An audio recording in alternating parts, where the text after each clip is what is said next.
Hai guys, Assalamualaikum warahmatullahi wabarakatuh. Jumpa lagi bersama saya, Dr. Muslimin Spesialis Kulit dan Kelamin di channel saya, Yuk Sinau Dermatovenerologi. Pada episode yang ke-23 ini, kita akan membahas furunkel dan karbunkel. Tetap jangan lupa tekan tombol lonceng, like, comment, subscribe, and share. Terima kasih. Kalau minggu kemarin kita telah membahas folikulitis, maka minggu ini, episode ini kita akan membahas furunkel dan karbunkel. Apa sih furunkel dan karbunkel? Furunkel adalah abses kulit yang disebabkan oleh infeksi Staphylococcus yang melibatkan folikel rambut dan jaringan sekitarnya. Mirip seperti folikulitis, cuma ini lebih luas lagi. Ada abses di situ. Sedangkan karbunkel adalah sekelompok dari furunkel. Jadi kalau kita lihat ada bisul, matanya banyak, kita sebut sebagai karbunkel. Biasanya ini saling berkait menyambung satu dengan yang lainnya, mata-matanya itu. Ya. Pada karbunkel biasanya akan menimbulkan parut kalau dia sembuh. Baik furunkel maupun karbunkel biasanya terjadi pada orang-orang dengan kegemukan, imunokompromis, pada orang tua, dan juga pada orang-orang yang menderita diabetes mellitus atau penyakit gula. Kasus yang berkelompok dapat kita jumpai pada populasi yang padat, higiene sanitasi yang buruk. Biasanya penyakit ini menyebar dari satu orang ke orang yang lainnya yang terinfeksi.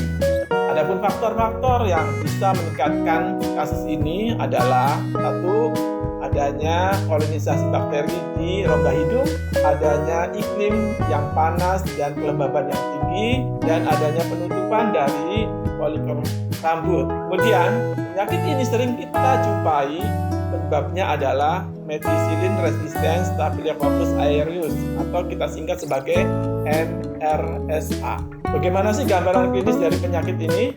Pada furunkel biasanya muncul di leher, di dada, di wajah, dan di bokong.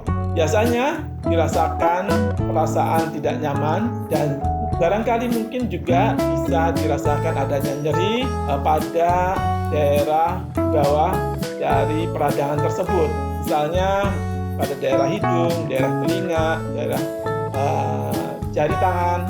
Biasanya muncul sebagai nodul atau pustul yang kemudian akan terjadi jaringan nekrosis. Kemudian juga bisa muncul adanya discharge atau sekret dan juga nanah.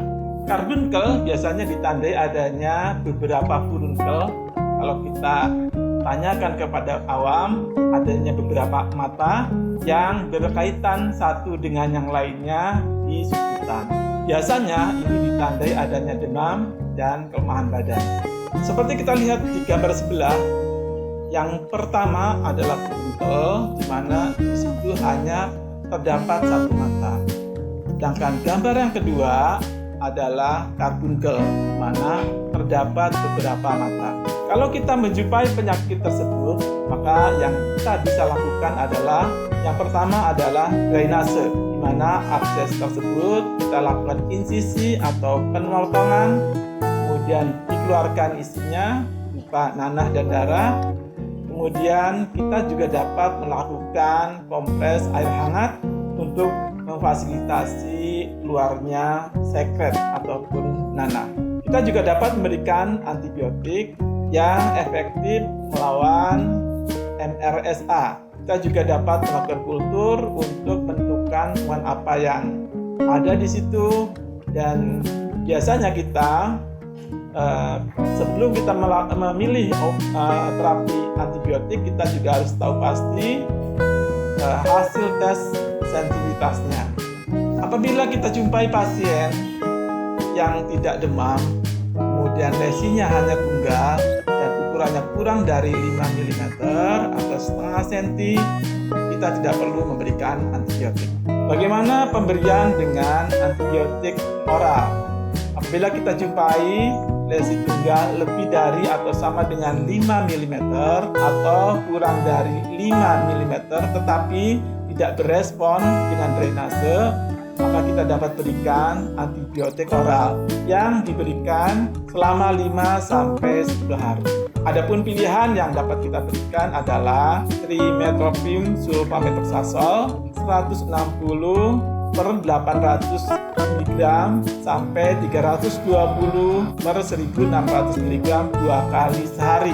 Dapat juga diberikan clindamycin 300 sampai 600 mg setiap 6-8 jam, dan pilihan yang lainnya adalah doxycycline atau minocycline 100 mg setiap 12 jam. Pasien yang kita jumpai dengan demam, abses multiple atau karbunkel dapat kita berikan selama 10 hari Trimetoprim sulfamethoxazole sama dengan dosis yang sebelumnya 2 kali sehari ditambah rifampicin 300 mg 2 kali sehari.